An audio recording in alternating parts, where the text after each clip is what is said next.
সড়কের এক পাশ ভেঙে ও ধসে গিয়ে নেমে গেছে খাদের দিকে। ভাঙা স্থান পার হতে গিয়ে কাত হয়ে হেলে দুলে ঝুঁকি নিয়ে চলছে যানবাহন। এই চিত্র গোপালগঞ্জ তালাকাকানিয়া সড়কে।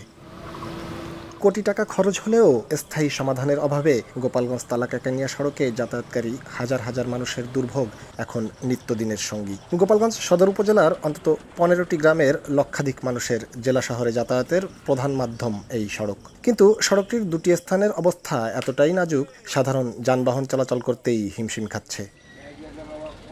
1999 সালে 1,70,00,000 টাকা ব্যয়ে নির্মিত 10.5 কিলোমিটারের এই সড়কটি 2019 সালে সংস্কারেই খরচ হয় 10,64,00,000 টাকা। এরপর 2022 সালে আবারও সড়কের দুটি স্থানে ধস নামে। দীর্ঘ দুর্ভোগের পর চলতি বছরের জানুয়ারি মাসে প্রায় 31 লাখ টাকা ব্যয়ে শুরু হয় নতুন সংস্কার কাজ, যার মেয়াদ শেষ হয় মার্চ মাসে। কাজের মেয়াদ না বাড়লেও জুন মাসে 90% কাজ শেষ হতে না হতেই ফের বৃষ্টিতে ধসে যায় একই স্থান।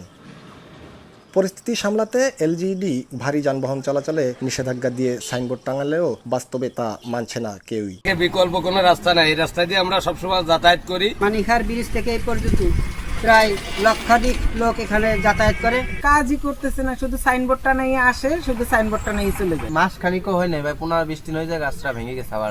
এলজিইডি বলছে নকশা পরিবর্তন ছাড়া আর কোনো স্থায়ী সমাধান সম্ভব নয়। যে ডিজাইনটা আছে এখানে জন্য একটা স্পেশাল ট্রিটমেন্টের প্রয়োজন হবে। আমরা আমাদের ডিজাইন ইউনিট থেকে লোক নিয়ে এসে আমরা এক্সপার্টাইজ প্রোভাইড করে এটাকে আমরা নতুনভাবে এটা তৈরি করার জন্য অ্যাজ আর্লি অ্যাজ পসিবল ব্যবস্থা নিচ্ছি। 2025-26 অর্থবছরে গ্রামীণ সড়ক মেরামত ও সংরক্ষণ প্রকল্পের আওতায় 8 জানুয়ারি সংস্কার কাজের কার্যাদেশ পায় বিসমিল্লাহ এন্টারপ্রাইজ নামে ঠিকাদারি প্রতিষ্ঠান। জয়ন্ত শিরালী, সময় সংবাদ, গোপালগঞ্জ।